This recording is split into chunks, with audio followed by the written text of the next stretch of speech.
Good evening to all of you. इस class में मैं आज अपनी टेस्ट सीरीज के रेफरेंस में आप लोगों को एक छोटी सी क्लास पढ़ाकर बताने वाला हूँ। इसमें मैं आपको ये बताऊंगा कि हमारी जो टेस्ट सीरीज पुरानी थी वो किस तरह की थी। हालांकि हम पिछले साल जो है टेस्ट सीरीज ऐसे ही दिया करते थे, मैंने इसको कभी पढ़ा के समझाया नहीं था। You can see now what is the date of our test series. Right answer sheet है ये टेस्ट सीरीज की 3 सितंबर 2023, सेंटर पेज वगैरह सब लिखा है। And you can see what is the test series number है, टेस्ट सीरीज 3 है। Date ये दी गई थी आपको 30/8/2023 को। टारगेट था इसका TGT and PGT। Now come to the points. Question number 1, Shivaji Maharaj fought every kind of aggression। अब इसमें आपको प्रीपोजिशन भरना है, fill in the blanks. Preposition, what is the preposition should be fill in the blanks. Right now Shivaji Maharaj fought के बाद हमेशा fought against भी हो सकता है, फॉट टू भी हो सकता है। ठीक है, फॉट एट नहीं होता, फॉट विद नहीं होगा क्योंकि विद किसी व्यक्ति के साथ होना चाहिए, लेकिन फिलहाल फॉट के साथ तो विद नॉट पॉसिबल। तो यहाँ पर क्या दिक्कत है कि विद एंड एट। सबसे पहली चीज है एलिमिनेशन मेथड के तहत हम ये सीखते हैं कि किस तरह से हम क्वेश्चंस को आउट करते हैं। तो इसको कहते हैं एलिमिनेशन मेथड। एलिमिनेशन मेथड के तहत हम देख सकते हैं कि ना तो एट होगा और ना ही विद होगा। तो हमारे पास ऑप्शन के बचा दो ही ऑप्शन बचा, टू या against. Against every kind of aggression, लेकिन यहाँ फॉट टू है। अगर ये होता शिवाजी महाराज फॉट अगेंस्ट मुगल तो ये भी फिट हो जाता, लेकिन यहाँ सुटेबल भरना है आपको, जो मोस्ट सुटेबल हो। तो Shivaji Maharaj fought to every kind of aggressions. दूसरा नंबर है find the correct word which is spelled wrong. ऐसा करेक्ट वर्ड बताना है विच इज स्पेल्ड रॉन्ग। ऐसा करेक्ट वर्ड ढूंढना है चारों में से जिसकी स्पेलिंग रॉन्ग हो। क्या बात है, क्वेश्चन क्या पूछ सकता है। एक तरफ कहता है करेक्ट वर्ड लगाना है, दूसरी तरफ कहता है कि जिसकी स्पेलिंग रॉन्ग हो। तो पोस्थुमस माने कि ऐसा बेबी जो अपने पिता के मर जाने के बाद पैदा हो। अगला है पल्मेस्ट्री, कोई मीनिंग मेरे को नहीं मालूम है। अगला है पॉलिटेक्निक आप लोग जानते हैं जहाँ पर हमें ट्रेनिंग दी जाती है, तकनीकी ट्रेनिंग जाती है। अगला फोटो स्टेट ये गलत है, स्टेट में ई नहीं होना चाहिए, यानी STATE, यही मिस्टेक है। यहाँ क्या नहीं होना चाहिए, ई नहीं होना चाहिए। ये अब सही हो जाता है, लेकिन हमको क्या करना है, हमने जान के गलत दिया गया है क्योंकि आपको गलत न ढूंढ पाओ, आपका आइडिया ही न जाए कि फोटो स्टेट में STAT होता है। तो ये सही था। अगला है मैन ऑफ लैक्स मॉरल, मतलब कि एक व्यक्ति जिसका नैतिक दुष्चरित्र हो, नैतिक रूप से अनैतिक कामों में विलुप्त रहता हो, लाइक सेक्सुअल एक्टिविटीज में विलुप्त रहता हो, कामुक एक्टिविटीज में पूरी तरह से लिप्त रहता हो, उसे क्या कहते हैं, लाइसेंटुअस मीन्स होता है, व्यभिचारी या कामाग्राही। वेगाबाउंड ये है, वेगाबाउंड माने होता आवारा, अपाचे। तो ये है वेगाबाउंड माने आवारा। पायरेट माने जो समुद्री डाकू होते हैं उनको कहते हैं। रफियन मीन्स अरेबिक भाषा का वर्ड है, मुझे नहीं पता है। अगला है most appropriate option to change the sentence in a voice active to passive active. The tart was smashed. अगर एक्टिव में है तो पैसिव बनाना, पैसिव में है तो एक्टिव बनाना। तो हम ये ऑप्शंस पर डिपेंड करते हैं। वैसे तो वॉज के साथ वर्ब की थर्ड फॉर्म लगा है, यानी सेंटेंस पैसिव फॉर्मेट में है। तो अब हम क्या करते हैं, देखते हैं option I smashed the tart. अब भैया यहाँ आई तो है नहीं, तो आप कैसे यहाँ आई ले आए हो, इस वजह से आई तो होएगा नहीं। ठीक है, तो अगला है the tart has been smashed. अब यहाँ हैज आ गया, ये मिस्टेक है। इसमें मिस्टेक क्या, यहाँ वाज था, वाज के साथ हैज कहाँ से आ गया, मतलब वाज के साथ हैज मतलब कुछ भी जो टेंस वगैरह केयर नहीं करना है, कुछ भी बोले जा रहे हैं, कुछ अभी वाज आता तो हैज लगा देते, हैज आता तो वाज भी लगा देंगे, तो ये not possible. Rules and regulations के तहत ही हमें वर्क करना है। अब इसका अगला ऑप्शन देखते हैं, क्या 1 2। अब अगला कहाँ चला गया है,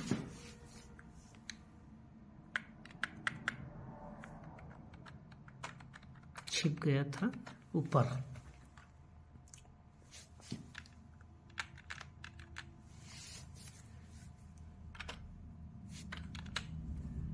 अगला है द टार्ट इज स्मैश्ड, तो वहां वाज था तो यहाँ इसमें इस कैसे हो जाएगा। तो पहली चीज ये भी है, जो वहां मिस्टेक हैज वाली थी वहां यहाँ पर भी मिस्टेक है, तो ये भी नहीं होगा। तो इस तरह से हम देखते हैं कि ये जब होगा नहीं तो ये कैसे काम कर देगा, तो इसको भी हम हटा देते हैं, यानी हमारा ये ऑप्शन भी पूरी तरह से गलत है। ठीक, अब देखते हैं अगला चौथा ऑप्शन है समवन स्मैश्ड द टार्ट। जैसे क्वेश्चन आया था 18 या 16 वाले में, समवन पिक्ड माई पॉकेट, इस तरह से करके आया था। तो उसी तरह सेम बिल्कुल इसमें भी है, आपका टेंस, सेंटेंस और सब चीजें देखना है, खासकर टेंस विशेष रूप से देखना है, टेंसेस का स्पेशल ध्यान रखना है।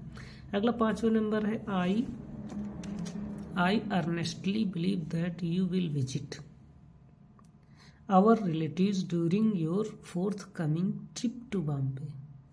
मतलब इसका हिंदी मीनिंग होगा कि मुझे बड़ी बेसब्री से इंतजार है कि जब आप अगली ट्रिप पर बॉम्बे आएंगे,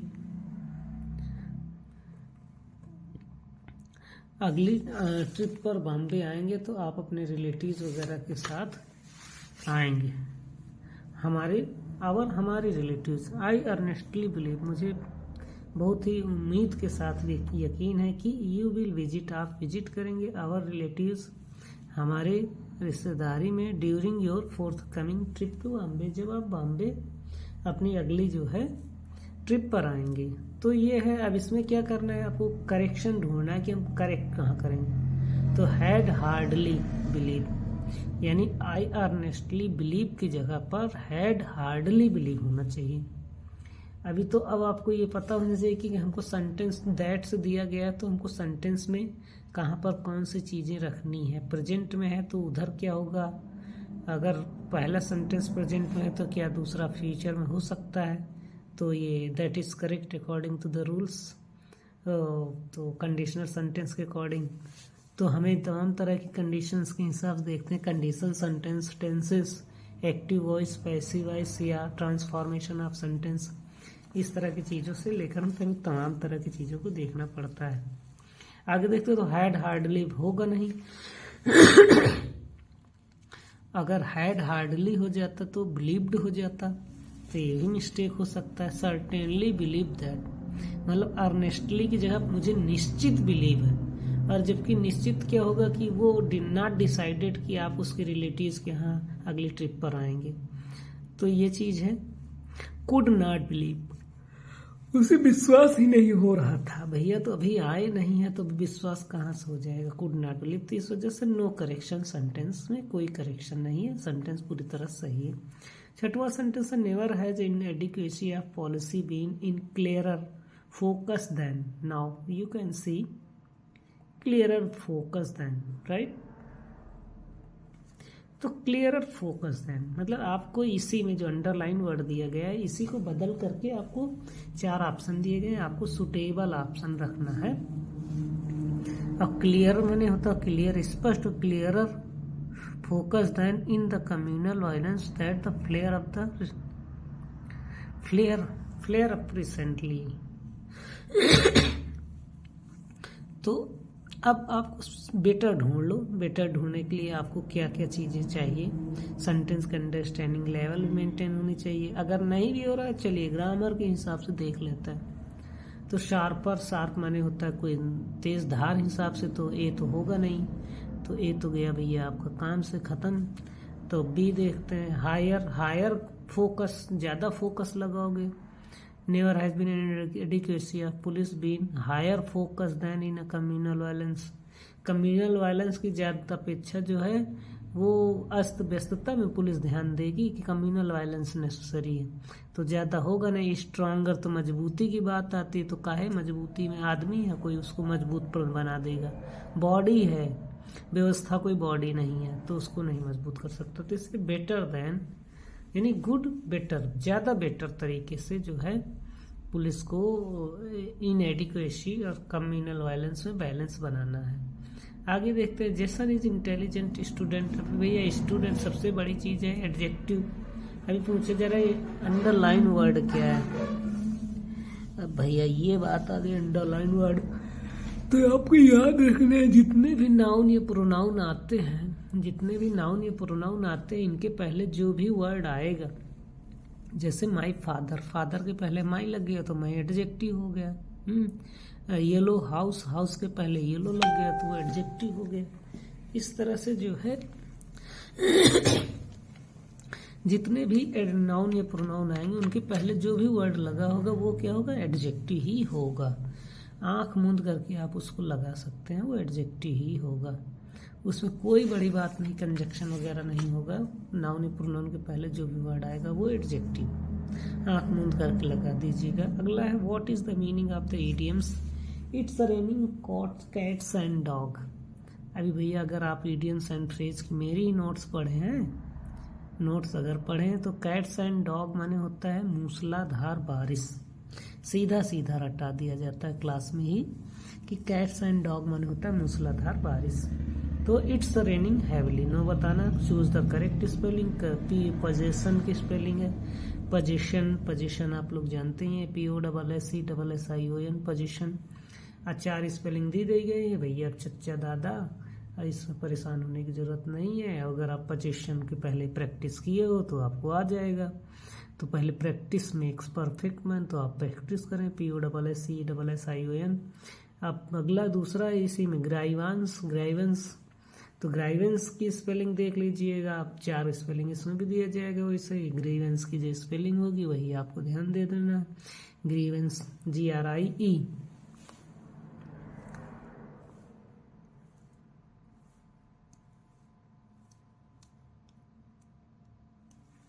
तो ग्रीवेंस की स्पेलिंग आप लोग देख ही लिया है। अगला है who is known for the Wessex novel. अब वेसेक्स नावल तो रीजनल टर्म है और वो हार्डी से रिलेटेड है।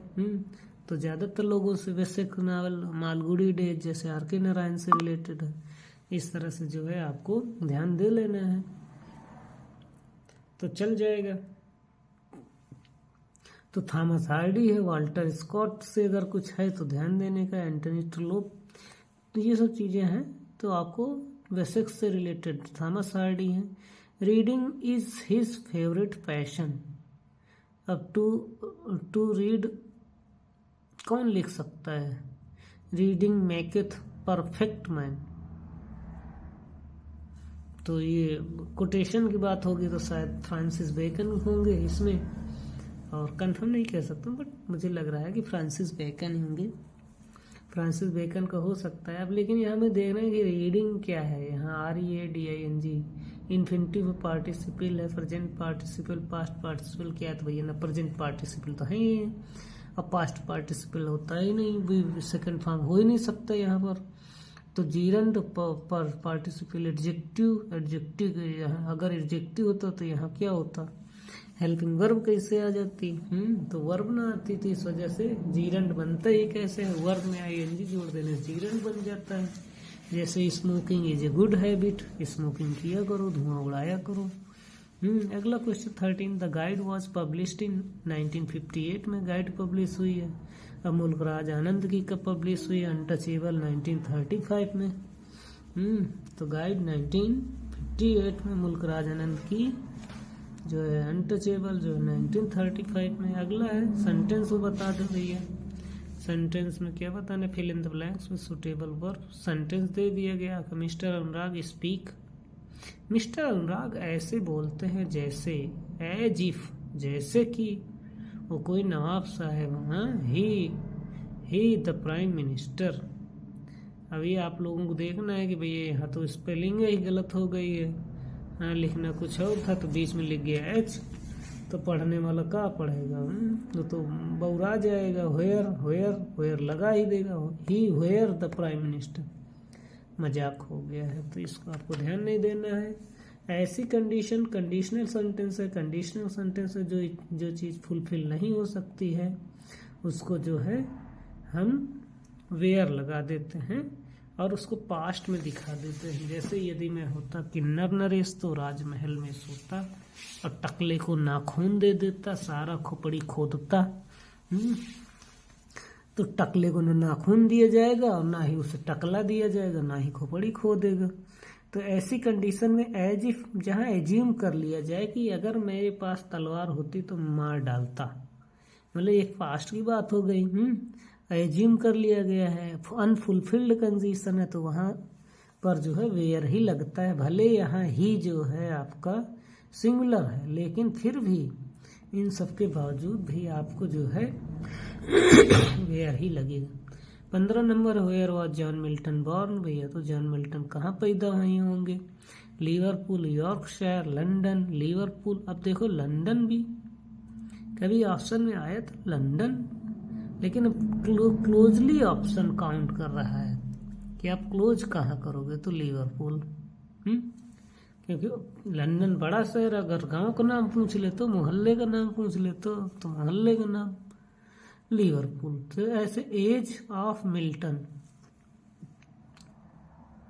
एज ऑफ मिल्टन जो है had 3 kinds of the poet. Milton के समय में 3 तरह के पोएट्स थे। कौन कौन से पोएट्स थे? Religious heroic puritan, metaphysical cavalier puritan, metaphysical romantic dramatic और कवालियर रिलीजियस। तो मिल्टन के समय में जो है 3 तरह के पोएट थे, मेटाफिजिकल, कवालियर एंड प्यूरिटन। अगला, who calls Milton God gifted voice of England? किसने मिल्टन को God gifted voice of England कहा? तो वर्ड्सवर्थ भैया मिल्टन को फॉलो ही किए, अर्नल्ड, इलियट। तो कौन कह सकता है? वर्ड्सवर्थ ने भी कुछ कहा होगा मिल्टन के बारे में, ऐसी कोई बात नहीं है। कई स्टेटमेंट, 2-1 स्टेटमेंट वर्ड्सवर्थ ने भी कहा। तो टेनिसन ने फिलहाल ये कमेंट कहा, Milton God gifted voice organ of England. ये अल्फ्रेड लॉर्ड टेनिसन ने कहा है। लाइफ ऑफ मिल्टन किसने लिखा है? तो भैया ये आँख बूंद के बता देने वाली चीजें हैं। Life of Milton, life of Boswell, life of Samuel Johnson, ये सब किसने लिखा है? तो एक नोट्स बनाइए, कौन किसने क्या किताबें लिखी उनको भी आपको पता होना चाहिए। तो लाइफ ऑफ मिल्टन लिखा है सैमुअल जॉनसन ने। सैमुअल जॉनसन बहुत बड़े एसेइस्ट थे, इनके ज़्यादातर क्रिटिकल कमेंट हैं। 4 शादियाँ की थी, बड़े खुरदरे थे देखने में। Which political tract by John Milton in? अभी ये क्वेश्चन कहाँ से आ गया? अभी इसको तो नहीं आना चाहिए, 18 के बाद 19 आएगा, तो इसको हम डिलीट कर देते हैं। अब अगला नंबर आता है 19 नंबर आता है। It was written as a sequel to Defensio pro populo Anglicano, यानी डिफेंसियो प्रो पॉपुलो एंग्लिकानो के डिफेंस में कौन सा वर्क लिखा गया? इसके डिफेंस में, बचाव में कौन सा वर्क लिखा गया? ऐसा माना जाता है कि एक सिक्वल है डिफेंसियो प्रो पॉपुलो एंग्लिकानो। तो इसका एक जो सिक्वल बनाया गया वो डिफेंसियो सेकुंडा बनाया गया। मिल्टन को बड़ा बुरा लगा जब डिफेंसियो प्रो पॉपुलो एंग्लिकानो लिखा गया, तो उन्होंने उसको डिफेंस करने के लिए जो है डिफेंसियो सेकुंडा लिखा। तो मिल्टन के चारों डिफेंस जो है आपको पता होने चाहिए, कौन सा डिफेंस कब लिखा था, क्या क्या कंडीशन थी, किस डिफेंस को किस टर्म्स और कंडीशन के हिसाब से लिखा गया था। अगर नहीं मालूम है तो हमारे नोट्स लीजिए और उसमें पढ़िएगा। Which play of John Galsworthy is about industrial relations? बहुत अच्छे क्वेश्चन बदल रहा है, ट्रेंड बदल दिया है जॉन गाल्सवर्दी का। तो लोग रटे रटाए क्वेश्चन अब तक पूछता आता जा रहा, अब घुमा रहा है क्वेश्चन को, तुम लोगों को भी घुमा देगा। Which play John Galsworthy is about industrial relation?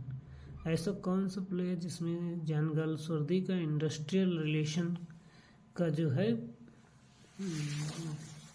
दिखाया गया हो। तो इंडस्ट्री किस में होगी? वो लॉयल्टी में होगी, जस्टिस में होगी, सिल्वर बॉक्स में होगी, स्ट्रेट में, जस्टिस में भी हो सकती है, लेकिन बेटर किस में होगी? तो बेटर जो है स्ट्राइफ में। टिन अर्थर टिन प्लेट्स इंडस्ट्री ही थी, जहाँ पर जो है इसी को लेकर स्ट्राइक हुई थी और स्ट्राइक में ही सब खत्म हो गए थे। तो इस तरह से इंडस्ट्रियल रिलेशन की बात जो कर रहा है वो स्ट्राइक है। तो इस तरह से आप लोग ये हमारे 20 क्वेश्चंस की पुरानी 2023 की प्रोवाइडेड जो है टेस्ट सीरीज है, आप लोग इसको समझे होंगे, पढ़े होंगे। इस तरह से हम नई टेस्ट सीरीज भी मार्केट में उपलब्ध करा रहे हैं और हमारी टेस्ट सीरीज हमारे पेज एपेक्स TGT PGT पर उपलब्ध करा दी गई है, सैंपल्स वगैरह, जिसमें से हम 50 क्वेश्चंस दे रहे हैं। जिसको भी लेना है 999 रुपये पे करके ले सकता है, जिसमें से हम 60 टेस्ट सीरीज दिलाएंगे आपको और 5 फुल पेपर्स भी कराएंगे। 60 टेस्ट सीरीज ये सब अनडाउनलोडेबल होंगे, आपके पास लिंक पड़ा होगा, आप कभी भी खोल करके पढ़ सकते हैं, टेस्ट दे सकते हैं। तब तक के लिए धन्यवाद।